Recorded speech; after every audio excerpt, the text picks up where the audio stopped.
Hey everyone, Envision here. I've decided to make this informational series on PUBG play at the highest levels.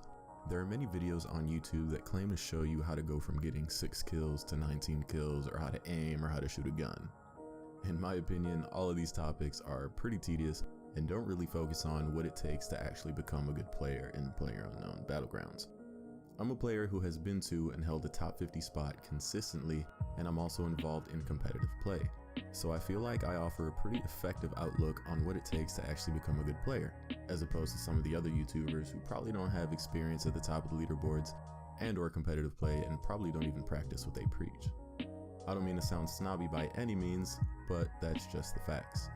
Throughout the series, I'm going to be talking about multiple strategies of gameplay that you would see either a high-level player or a high-level team using. There are many variables that are crucial to smooth and effective gameplay, one of which I will be covering today. In today's video, I want to focus specifically on plane positioning and the interpretation of this positioning. Well, what does that mean? Basically, it's just a breakdown on how to evaluate a plane's path and focusing on the advantages and disadvantages of the path that the plane is flying on. When you're in your plane waiting to drop, there are 3 key questions that you need to ask yourself. Where will they go? Where should I go? And do I need a vehicle to get to where I want to go? How do you come up with the answers to these questions though? You need to evaluate the plane and the path it's going to take. While the plane is flying over the map, you should pay attention to what major cities the plane is going to fly over. If the plane is going to fly over Georgia, Poland, Yasnaya, then chances are those cities are going to be very high traffic because of the copious amounts of loot that they offer. Instead of going for the aforementioned high-risk cities, you could choose to veer off course and find a vehicle to reach a city that wasn't readily accessible by air, which means that more often than not, that city is going to be clear of any enemies for the foreseeable future, unless the circle centers on the city that you chose. But you will more than likely have enough time to get looted enough to defend against anyone that might be headed your way. Another thing that you should look out for while evaluating your plane's path are the vehicle spawns along the way. If you're not familiar with vehicle spawns and where they're located, you can take a look at the interactive PUBG map, which you can see on the screen here, and it can also be found in the description of this video as well. This interactive map outlines where on the map you can find vehicle spawns.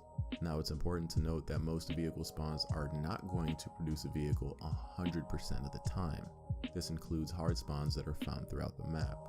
Vehicle spawning happens at random, but there are certain places that have a high volume of vehicle spawns, which in turn increase your chances of finding one. One important thing that people forget to do while they're in a plane is checking to see how many people have jumped out, where they jumped, and how many people are still in the plane. Knowing how many people have jumped and where they jumped out provides you with a rough estimate of where players are throughout the map. Checking to see how many people are still in your plane will help you decide where to go. If a lot of people jumped out of the plane early, then chances are you can hit up a town at the end of the plane's path with little to no contest. The first clip I want to show you is a good example of what I just said. As the plane flies along the path, you can see that it is flying over a pretty hot area of the map. The plane goes over Georgiapol, Razak, and close enough to Yasnaya to make it a desirable target for some people. You can see exactly how many people jump out of the plane when it goes over these cities. As a result, I opt to stay in the plane until it gets closer to the end of its path. By doing this, I ensure that where I choose to go will have little to no players so that I can get looted up and successfully progress through the game. You can see that I end up going a small mill to power with one other player, so pretty much uncontested. In the second clip, you can see that the plane flies over all the central cities, which is why I stay in the plane and remain vigilant of where everyone jumped out. At the end of the plane's path, you can see that I decided to go to Primorsk as an alternative to the other cities which were highly contested. When doing a jump similar to mine, it is important to note that if the city is within 2 big squares, then you can long jump it. If not, then you will have to pull early, which I did. I was just barely outside of the necessary long jump range. Pulling early can be an alternative to going for a vehicle.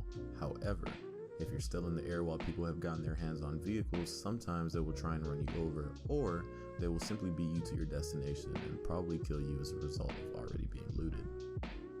In the third clip, the plane isn't really flying over a desirable path.